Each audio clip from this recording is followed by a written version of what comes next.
ఉంది. అప్పులు పాలైపోవటానికి, అప్పులు చేయకుండా ఉండటానికి కారణం ఉంది. అర్థమవుతున్నా? అప్పులు చేసేస్తున్నావు. ఎందుకు చేసేస్తున్నావు?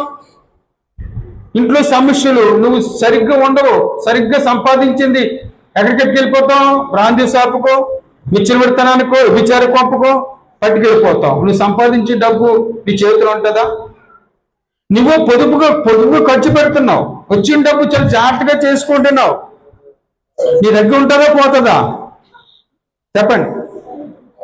నిజంగా నువ్వు నీ ఇష్టానుసరంగా జీవిస్తున్నావు కాబట్టి నీ ఇష్టానుసరంగా బతుకుతున్నావు. నువ్వు కష్టార్జితాన్ని నువ్వు అనుభవించట్లేదు. కారణమైతే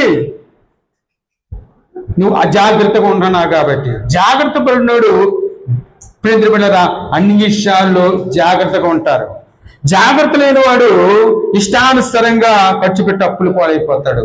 అనేక బాధలు కొని తెచ్చుకున్నాయి. కొన్ని బాధలు మనము సంపాదించుకున్నాయి.